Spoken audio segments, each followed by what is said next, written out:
ये महागठबंधन की बैठक नहीं है, ये देश की एकता की बैठक है कि किसी के आने जाने से किसी को नुकसान नहीं होता। ये सृष्टि चलती रहती है, किसी को कोई नुकसान नहीं होता। कोई नुकसान नहीं होता है। लोग आते चुनाव है हैं अगले जाते साल। हैं, आने दीजिए ना। समाज में कांटा बो रहे हैं। मुझे वो दिन याद है जब दाढ़ी वाले बाबा, मौलवी और मौलाना और साधु दोनों एक थरिया में खाया करते थे। वो दिन आपको याद है? वो दिन भी मैंने देखा। देश के नौजवानों को तय करना पड़ेगा कि तुमको भाईचारा स्थापित करने में अच्छा लगता है कि धर्म के नाम पे लड़ने में अच्छा। क्या सब लोग पहुंचेंगे बैठक में? सब लोग पहुंचेंगे। किसी बाबा के प्रवचन से ये कड़ाके की धूप अगर शांत हो जाए, किसान खेत में चले जाएं, धूप में, वैसे बाबा को मैं ढूंढ रहा हूं कि कोई तो ऐसा बाबा मिले। नमस्कार, मैं हूं निकुल तिवारी और आप लाइव सिटीज देख रहे हैं। देखिए, हमारे साथ कृषि मंत्री कुमार सर्वजीत मौजूद हैं। हमेशा किसानों की बात करते हैं और अभी अभी आपने कहा कि किसानों के लिए हर वो चीज़ करेंगे, लेकिन महागठबंधन की जो बैठक हो रही है, महागठबंधन जो मजबूत बनने की कोशिश कर रही है, मजबूत हो रही है, वो नरेंद्र मोदी को हराएगी कैसे? क्योंकि बैठक कब है, क्या है, सब आपको मालूम है। देखिए, फिर मैं आपको एक बार बता देना चाहता हूं कि ये महागठबंधन की बैठक नहीं है, ये देश की एकता की बैठक है। सभी धर्मों के साथ भाईचारा स्थापित हो, उसकी बैठक है।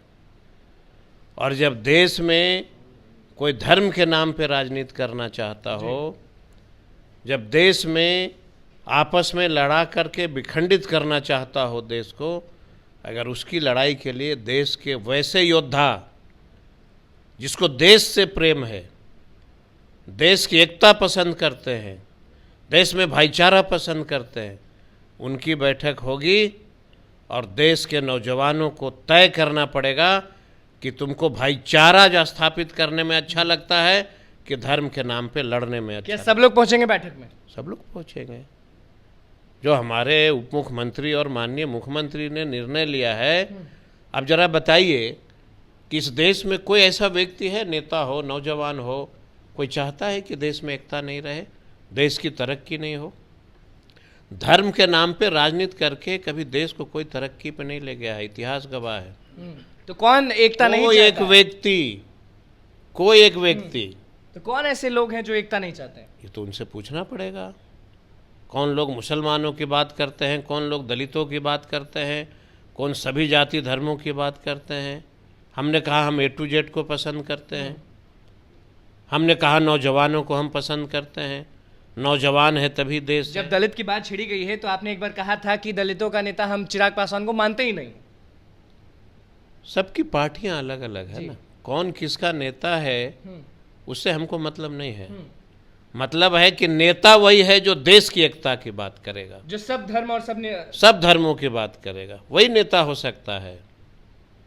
तो महागठबंधन को भी तो घाटा है, क्योंकि नाम आपको मालूम होगा कि कुछ लोग यहाँ से भी जा रहे हैं। ये सृष्टि का ऐसा रचना है ना कि किसी के आने जाने से किसी को नुकसान नहीं होता।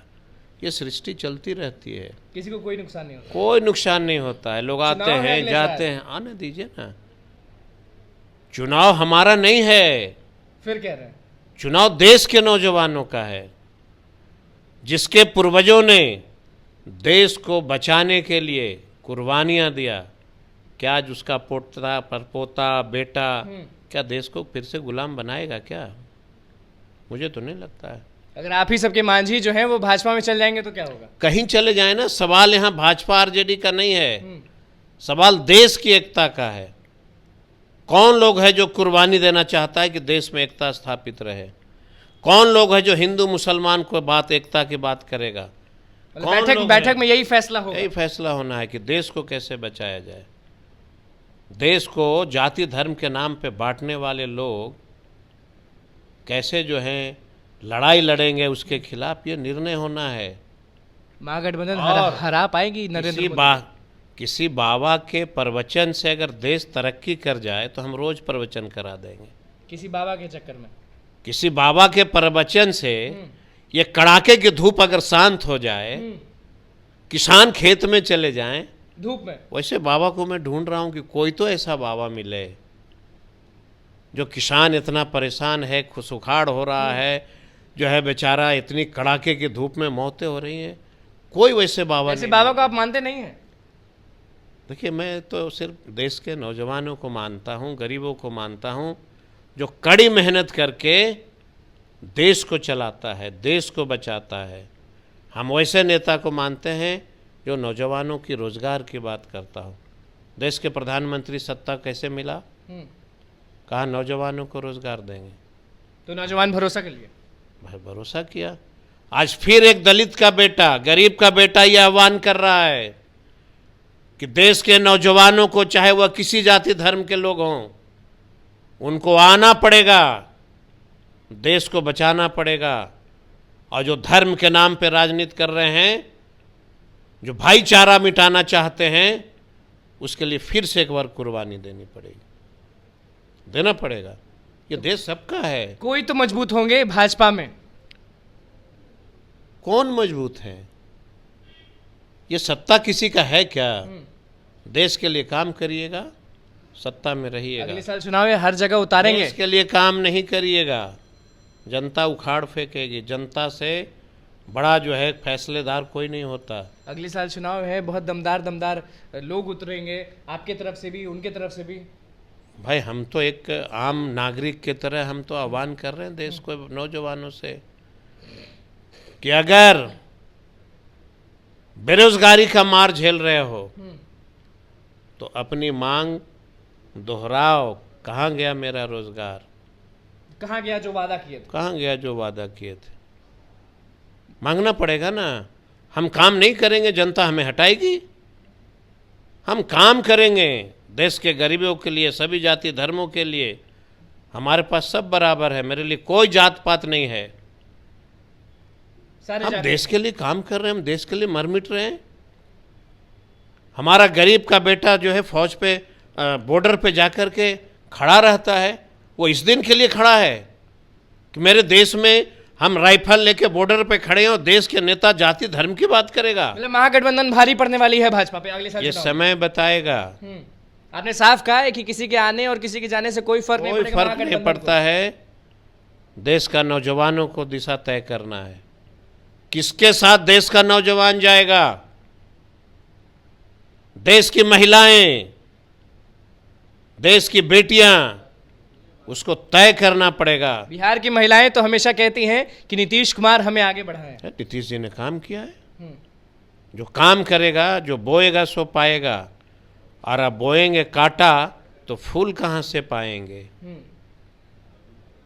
समाज में कांटा बो रहे हैं। मुझे वो दिन याद है जब दाढ़ी वाले बाबा, मौलवी और मौलाना और साधु दोनों एक थरिया में खाया करते थे। वो दिन आपको याद है? वो दिन भी मैंने देखा है। और अब वो दिन है? आज नफरत की बू बोई जा रही है। क्या कसूर है बताइए आप? दलित होना कोई अपराध है? मुसलमान होना कोई अपराध है? पिछड़ा होना कोई अपराध है? ऊंची जाति होना कोई अपराध है क्या? ये ईश्वर ने बनाया है, लेकिन भाईचारा मिटाना अपराध है। मतलब सीधे आप कह दिए कि अगले साल चुनाव में पता लगेगा, जो भी होगा समय आएगा, पता चलेगा और देश के नौजवान बैठक में तो बहुत बड़ा डिसीजन होगा कि किस तरह से सब चीज़ होगा। फिर मैं आपको बता दे रहा हूँ कि बैठक में डिसीजन देश की एकता पे होगी। बैठक का डिसीजन नौजवानों के लिए होगा। बैठक का डिसीजन जाति धर्म की जो ये बू बोई जा रही है उसको समाप्त करने की बैठक होगी। मतलब कुल मिलाकर के देश की एकता की बैठक होगी। चलिए, और किसी के आने जाने से कोई फर्क नहीं पड़ता। चलिए देखिए, कृषि मंत्री हमारे साथ मौजूद थे और साफ कह दिए महागठबंधन की बैठक में क्या क्या डिसाइड किया जाएगा, और साफ ये भी कहें कि अगले साल चुनाव में सब चीज पता चल जाएगा, और ये भी कह दिए कि किसी के आने जाने से कोई फर्क नहीं पड़ेगा। तो बस लाइव सीरीज के साथ बने हुए, चैनल को सब्सक्राइब करें, धन्यवाद।